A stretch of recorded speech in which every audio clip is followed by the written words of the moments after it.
Kevin Lamarck. Reuters. The White House is closely watching another special election that could be indicative of the challenges the GOP will face as it fights to maintain control of Congress and advance the president's agenda. Tuesday's Republican Senate primary in Alabama features a candidate that has the backing of the GOP establishment and President Donald Trump himself, Sen. Luther Strange, who was appointed to fill Jeff Sessions' seat when he became U.S. Attorney General, and won that grassroots support. And Democrats seem poised to take advantage of the divisions racking the Republican Party, hoping they could be competitive in the deep red state if Strange loses a September runoff. Trump seems to understand the importance of Tuesday night's contest. He took to Twitter on Monday morning to endorse Strange, and has since repeatedly reinforced his support for him, saying he is strong on border wall, the military, tax cuts, law enforcement. Big day in Alabama, Trump tweeted Tuesday morning. Vote for Luther Strange. He will be great. While Trump remains popular in Alabama, Strange might be hampered by the endorsement of an unpopular establishment Republican, Senate Majority Leader Mitch McConnell. Strange is currently struggling to secure enough votes to ensure a spot in the September runoff election against Roy Moore, the controversial former Chief Justice of the Alabama Supreme Court, and another one of his opponents, Rep. Mo Brooks, a conservative and member of the House Freedom Caucus who is likely to place third in Tuesday's primary, has repeatedly used Strange's ties to McConnell to attack him. Strange is now competing with Brooks for second place and a guaranteed slot in the September runoff. The Wall Street Journal pointed to a recent ad from Brooks in which he questioned Trump's endorsement of Strange based on his ties to McConnell, saying, "Mr. President, isn't it time we tell McConnell and Strange, you're fired?" And the New York Times noted that at a recent candidate forum in Alabama, one of Brooks' top applause lines was his calling for McConnell to be ousted as Senate Majority Leader. Brooks' campaign bus features a Ditch Mitch banner attached to the front. Another unpopular Republican figure in Alabama, former Gov. Robert Bentley, has also been a factor in Strange's struggles to secure his party's nomination for Senate. Bentley appointed Strange to the Senate in February to fill Sessions' seat. He resigned shortly after, in April, amid a sex scandal centered around his misuse of campaign funds to cover up his extramarital affair with his senior political advisor, Rebecca Caldwell Mason. Audio recordings of their intimate conversations, through which Bentley made suggestive remarks about their physical relationship, were broadcast across the internet and were met with wide ridicule. He pleaded guilty to 2 misdemeanors and earned the nickname the Love Gov as a result. And Strange's former role as Alabama's Attorney General, which he held until he was elevated to the Senate, allowed him to block impeachment proceedings against Bentley. His Senate appointment is largely seen as a thank you gift from Bentley for saving him from worse consequences. There was a lot of smoke there and people didn't take to that very kindly, Alabama State Rep. Reed Ingram told The Times.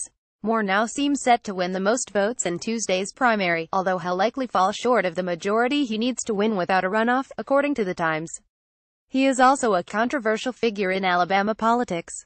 He was twice removed from the Alabama Supreme Court, first, for refusing federal orders to remove a Ten Commandments monument from the state Supreme Court building and, more recently, for encouraging probate judges to uphold the state's ban on same-sex marriage despite the Supreme Court's decision to overturn it. He has been endorsed by more than 50 pastors. In a letter posted to Moore's campaign website, the evangelical leaders expressed their desire to see a man who fears God on Capitol Hill. The leaders also slammed Moore's opponents by tying them to the GOP establishment.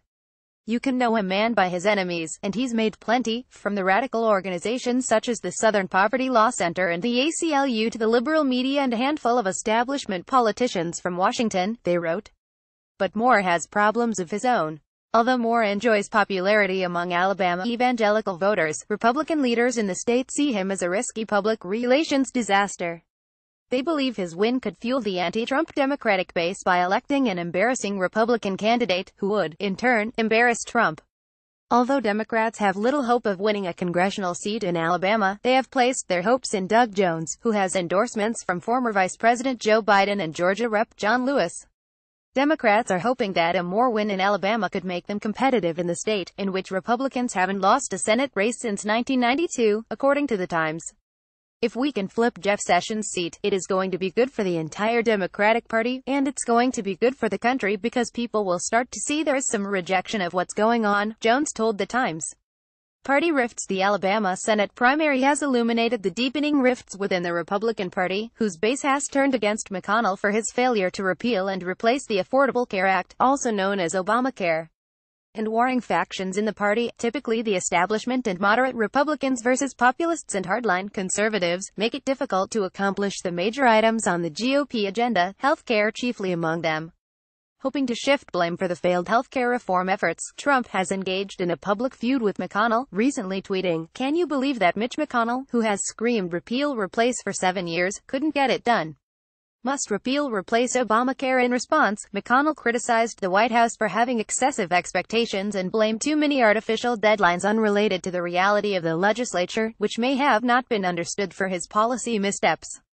The deteriorating relationship between Trump and McConnell is symptomatic of the schism between GOP congressional leaders and White House officials, whose inconsistent agendas have stalled Republican policy efforts in Washington. Some Alabama Republicans, however, say that's just the way things go in their party.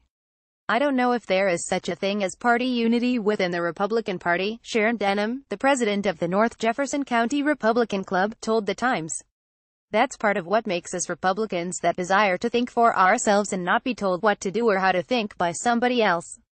See also: a man was fired from his job after a photo of him at the deadly Charlottesville white supremacist rally went viral.